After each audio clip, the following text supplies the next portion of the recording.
வணக்கம் நண்பர்களே, எல்லாம் எப்படி இருக்கீங்க?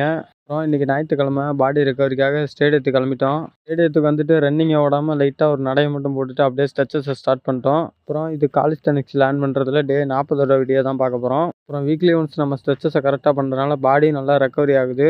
அப்புறம் ஸ்ட்ரெச்சஸ்லாம் முடிச்சுட்டு நேராக வீட்டுக்கு வண்டி விட்டேன். அப்புறம் வீட்டுக்கு வந்துட்டு பசங்க கூப்பிட்டாங்க. அவங்க கூட அப்படியே வெளில போயிட்டு மத்தியான சாப்பாடையும் அப்படியே முடிச்சுக்கிட்டு நம்ம கிரிக்கெட் விளாட போகலான்னு அங்கே போனால் பகல்லே தீபாவளிக்கு மிச்சமான ராக்கெட்லாம் இப்போ விட்டுட்டு இருக்காங்க. அங்கனே கொஞ்ச நேரம் அட்டியை போட்டு உட்காந்து வேடிக்கை பார்த்துட்டு இருந்தேன். உட்காந்துருந்தனால போர் அடிச்சனால அப்புறம் ஹேண்ட் ஸ்டாண்ட் கொஞ்ச நேரம் பண்ணிட்டு இருந்தேன். பசங்க எல்லாம் வரும் நேராக கிரிக்கெட் விளாட ஆரம்பிச்சிட்டான் நண்பர்களே. என்னைக்கு இல்லாமல் இன்னைக்கு கிரிக்கெட் ரொம்ப விறுவிறுப்பாக போயிட்டு இருந்துச்சு. அதனால தான் சட்டையை கழட்டிட்டேன். அப்புறம் நண்பர்களே, நம்ம பசங்க வந்தானா அவங்க கூட கிரிக்கெட் விளாட்றது, அப்புறம் ஸ்டேடியத்தில் போய் தனியாக உட்காந்து பாட்டை போட்டு கேட்டுட்டு இருக்குது. இதெல்லாம் பண்ணும்போது தான் மனசு ரொம்ப நிம்மதியாக இருக்குது. அந்த சரக்கு தம்மு அந்த மாதிரி விஷயத்தெல்லாம் போய் மாட்டிக்காதீங்க. இப்போலாம் நல்லா தான் இருக்கும். ஆனால் ஒரு 35-40 வயசுக்கு அப்புறம் நம்ம ரிக்ரெட்டில் விழுந்துருவோம். அதனால் பழக்கம் இருந்தாலும் இப்பயே கட் பண்ணிக்கோங்க. மிச்சத்தை நாளைக்கு பார்க்கலாம். அது வரைக்கும் டிசிப்ளினாக இருங்க. பாய்.